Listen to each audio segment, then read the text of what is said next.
ये कहानी एक छोटे से गांव रामपुर की है, जहां एक प्यारे से लड़के मोहन और उसकी दोस्त चंचल एक अद्भुत साहसिक यात्रा पर निकलते हैं। आइए जानते हैं उनकी मजेदार कहानी। मोहन और चंचल की जादुई यात्रा। गांव के किनारे एक छोटा सा घर था, जहां मोहन और उसकी दोस्त चंचल रहते थे। मोहन का दिल बहुत बड़ा था और वह हमेशा कुछ नया करने के लिए तैयार रहता था। चंचल भी उतनी नटखट और चतुर थी। दोनों के पास एक पुरानी किताब थी, जिसे मोहन ने गांव के पुराने पुस्तकालय से लिया था। किताब में ढेर सारी कहानियां थीं, लेकिन एक कहानी ने उनका ध्यान आकर्षित किया, जादुई बाग। कहानी में बताया गया था कि गांव के पास एक जंगल था, जहां एक जादुई बाग छुपा था। उस बाग में पेड़, फूल और फल बहुत खास थे। ये बाग केवल उन्हीं लोगों को दिखता था जो दिल से अच्छे होते थे और साहसिक थे। मोहन और चंचल ने तय किया कि वे इस जादुई बाग को खोजने की कोशिश करेंगे। एक सुबह मोहन ने चंचल से कहा, चंचल, क्या तुम तैयार हो? हम आज उस जादुई बाग को ढूंढने जाएंगे। चंचल ने आंखें चमकाते हुए कहा, मैं तो हमेशा तैयार हूं मोहन। दोनों ने अपनी यात्रा शुरू की।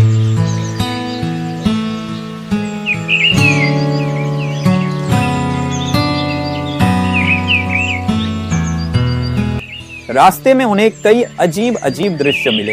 एक नदी के किनारे पर रंग बिरंगे पत्थर थे, जो जैसे ही कोई पास जाता वे झिलमिलाने लगते। मोहन और चंचल इन पत्थरों के पास रुके और उनका आनंद लिया। फिर वे जंगल के अंदर जाते रहे।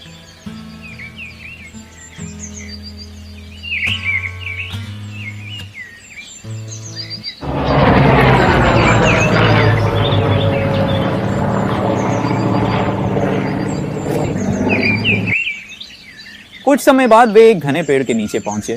पेड़ का तना बहुत विशाल था और उसकी शाखाएं आसमान तक फैली हुई थीं।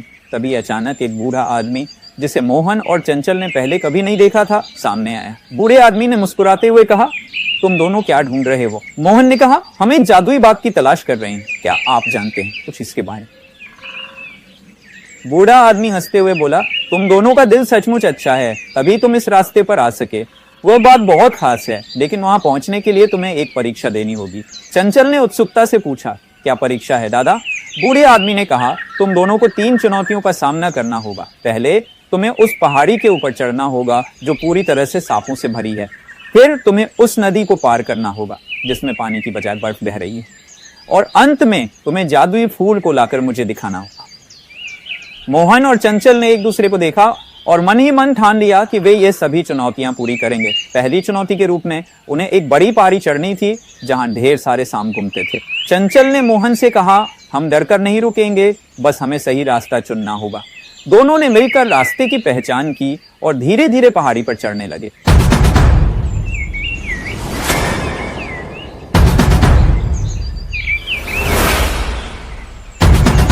सांपों से बचते हुए वे ऊपर तक पहुंच गए। यह उनकी पहली सफलता थी। अब बारी थी दूसरी चुनौती की, बर्फ से भरी नदी को पार करने की। नदी का पानी जमा हुआ था, लेकिन जब वे नीचे देखने लगे तो पाया कि नदी के नीचे एक जादुई बर्फ की सुरंग थी, जिसके अंदर से रोशनी निकल रही थी। हम इस सुरंग से पार करेंगे, मोहन ने कहा। दोनों ने एक दूसरे का हाथ पकड़ा और सुरंग में घुस गए। सुरंग के अंदर उन्हें बिल्कुल भी ठंड महसूस नहीं हो रही थी, बल्कि वहां एक गर्म और आरामदायक वातावरण था।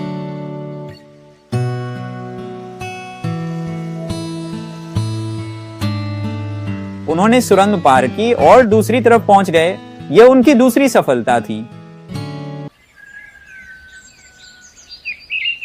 अंतिम चुनौती थी जादुई फूल लाना। यह फूल केवल उस बाग में मिलता था, जो बहुत ही रहस्यमय था।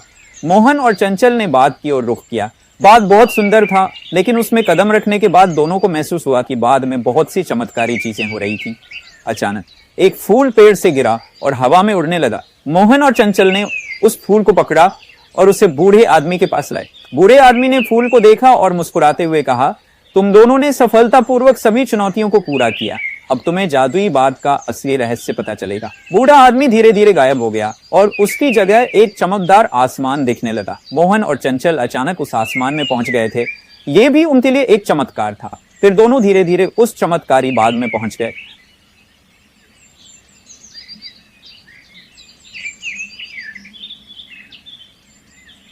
बाग का नजारा बहुत ही सुंदर और मनमोहक था। दोनों को समझ में आ गया कि असली जादू था।